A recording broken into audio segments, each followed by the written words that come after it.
Wow. I don't know if you welcome everyone. I don't know if you've been in this in a relation in a relationship where your spouse keeps telling you, "I don't think I love you anymore. I don't think I love you anymore." For us, we've been in that situation. I think I've said this Oh, more I'm tired of relationship. relationship, yeah. And I think we've had it.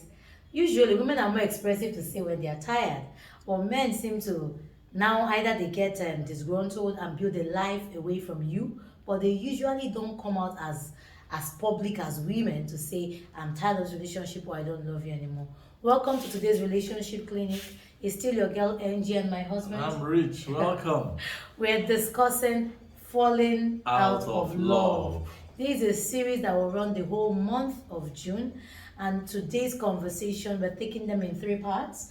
Today's conversation is about identifying the triggers.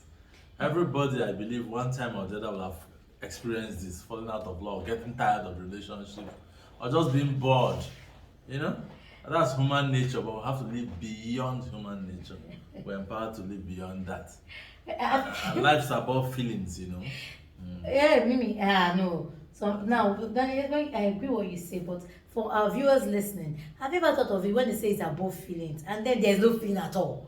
So I think this conversation, one lady, when I told her that love is a choice, she said, "Angie, I don't like this, you're undermining the emotions. And that's true, emotions are important, but they shouldn't control us, we should control it. Isn't it? Yes, exactly. So hey, before we continue, don't forget to subscribe. This Keepingmarriagealive initiative. Subscribe to our channel. And yes, we're on various social media platforms, Facebook and Instagram. It's Keepingmarriagealive. Our Twitter is 𝐼𝐍𝐆 𝐎𝐅. You can send us a mail, info@keepingmarriagealive.com, or @keepingmarriagealive.com, or even keepingmarriagealive@gmail.com. Anyone suffices. And then finally, you can call WhatsApp. Yes, WhatsApp is the best deal for our number, +234 7088 765212. I repeat, +234 7088 765212. The beauty of relationship clinic is to reach you with the right wisdom, or be the support system to guide you through making right choices, when single or married, whether you're single or you're married. Your relationship skills will be better for it. Oh, yes. Hearing us out and applying yourself to it. Don't forget to comment. So we're talking about today. Remember that this month series is falling out of love. We've had certain counseling meetings, and people keep asking, I'm tired of my spouse. I'm no longer in love. What do I do? It's not that I really want to work on it, but if there's no love, what am I going to be there for? Before we go into it, there was something, a word of wisdom Omoni Oboli shared in her conversation a while ago, and that was during Fela Durotoye's, I think, 50th birthday, the couple's conversation on YouTube, and for me, it stuck. And I want to start with that before my husband goes into the identifying the triggers. I remember Omoni Oboli saying said, "There will come a time in your relationship," I'm not saying the exact words, but it's the summary of what she said. She said, I'm coming to you, how did she put it again? She said, "There will be a time in your relationship where you literally seem tired, or you think you're out of love." She said, one of the things you should do is not take any action per se at that time. But if you can wait through, and we don't mean wait through as in do nothing, No. as in stick to it and be intentional about bonding again, you might find yourself at the other side after some years to have deeper love than the other love. So in that understanding, Mimi, don't be hasty to take decisions there and say, I think I'm tired of it, I'm not putting any effort, give up over it. No, wait a little bit, be patient, invest in it at that point in time, really. There's something that and I agree with my husband, there's something I was wondering. One of the institutions God created by himself was the institution of marriage at the beginning, and the first miracle Jesus created was in the wedding. That shows you how valuable and how important marriage is. But I also want to say, why was it that the wine had to run out for Jesus to create the new wine? Can we take that concept and say that there will come a point in time that what we know, our strength, our kind of love, and our kind of wisdom can no longer carry us to the new level in our relationship? So it requires us shedding the old skin, the old way of thinking, both sides, both the husband and the wife, to now build a new kind of wine. And I want to surprise you that this shedding of the old kind usually happens more than once in our relationship. So, and most of us can interpret it wrongly as falling out of love. Some of us interpret it accurately that is an attention deficiency, or maybe something is lacking that we need to work on. So today we want to tell you that before you say that you no longer love your spouse, before you take that drastic decision of leaving the marriage, maybe going into an affair, can we now discuss this month and see great changes? Yes. The way you look at things, your perspective, the way you go about the things you're doing with your spouse. So there'll be a change, a total change. Exactly. So before we go into the identify, remember that today's conversation under the series of falling out of love is identifying the triggers. I want to just ask my husband, have you been in a situation where you were just tired of this marriage? Just at the stage when there was too many quarrels. Say undue quarrels. Can't we just be quiet and just relax? There was too much quarreling, unforgiveness, selfishness, self-centeredness. I wanted my own way. So who was the selfish person here? Incidentally, I was. But the quarreling, yes. When you couldn't hear me, I learned to quarrel. So why are we sharing this? And it has happened to us 2 or 3 times in our marriage. It's to tell you that this boat you're in, it's real. Yes. It's not peculiar to you. We've all been there. But what happens is that we choose the other way. You choose to say it's over. We are saying, before you say it's over, can we actually look at it critically? Yes. So we're going to discuss about the triggers. You know what the trigger is? Something that costs or some call it... That brought you to the point of saying, I'm tired of it, I'm not doing anymore. So I need a break. Before you go on that break, consider this exactly. factors. So maybe can you So the first one is unforgiveness. Of course, if you're not forgiving someone, you're already bitter with the person. Whenever you see the person, you're already thinking about and you're angry. So you can't love in that state. So you're already departing. You've already broken the hedge by that and maintaining it for longer periods. You know, even the Bible says, do not allow your anger stay over to the next day. So by the time you allow that, you're already giving room for more bitterness, more anger. Of course, you won't be in love with the person. You're already falling off. So unforgiveness, no matter what the sin is or the crime is, work on that. You shouldn't allow it linger. My people, I know what you are saying. I also say that when I hear Mama say unforgiveness like that, if I don't know, I understand. I'm not the one that said it. It's in the Bible too. Because one day, just to share with you, one day my husband said to me, we were praying and he said, you know, you have to forgive, you have to forget. I just looked at him like that. I said, if I treat you the way you've treated me in this relationship, will you stay? I said, the Lord said, so we're not here to tell that unforgiveness is easy. It's actually a big deal, really. But I have learned, being in the part where I was hurt more, I've learned that prayers help you ease into forgiveness. So when it's difficult for me and I begin to pray for the person who has hurt me, I think it gives the Holy Spirit the ability to minister to your spirit and get things done. And one of those triggers, the things that bring about unforgiveness, once identify them, adultery is, I don't know. You see, how can it's like taking a knife and stabbing your spouse and say, stay with me. That's emotional death. Your spouse knowing that you chose someone else above them, and you're insisting that it's okay. It's even different when you say, I'm sorry, let's work on it, but to take it as a normal way of life. And I'm speaking to both men and women, because now generation this time, adultery is not common to men, it's both common to men and women. So imagine that you're with your spouse and they keep stabbing you. What happens to us naturally is that we put a wall. Yeah, you want to protect yourself. Exactly. That's natural. It's natural. So, but the Lord is saying that before you protect, even if, God forbid it, after this 1 month conversation with you, decide to separate, don't live with unforgiveness in your heart. Because whatever relationship you're going to, if you have not forgiven, you will carry that baggage into the next relationship. So the forgiveness is for you to set yourself free. It's not even really about the person. And it sets you free so I can even see if there's potential to heal and build a stronger relationship. Giving it a second chance. Exactly. Yes. So the second one is routine. Yeah. Being mongoed in the daily routines, go to work, come back, take care of the children, pay bills, You know, with no efforts at romance, social activities between both of you, intimacy, you just can come back, run all over. Particularly if you live in Lagos, you run all over traffic, you come back, you sleep, you wake up, no light, you put on generator, you know, everything is just making the circumstance, the environment does not even encourage. So you have to put deliberate effort, say, no, we won't do this today. Yes. Today we are going to lie down and rest. This weekend we're not going, you know, you put deliberate effort. This weekend we're going out now, you know. So it's a bit tough. It's a bit tough. And you see the thing about, Mimi, thank you so much for that. And you see the thing about routine. Routine is very important in relationship.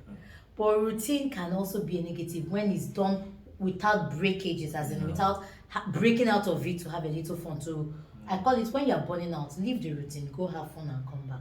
So routine strengthens the relationship, but you need a spark once in a while to now maintain that routine. Maybe I don't know if it makes sense. Just to have something different, different view, different approach.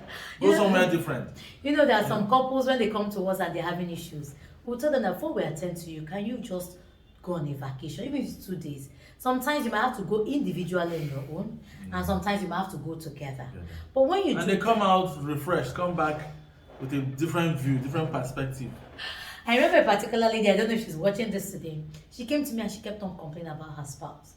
And all I could hear was, she didn't hear it, but I could hear it was, I'm burning out, I'm burning out. Because the peculiar issues she was having could be solved by conversations.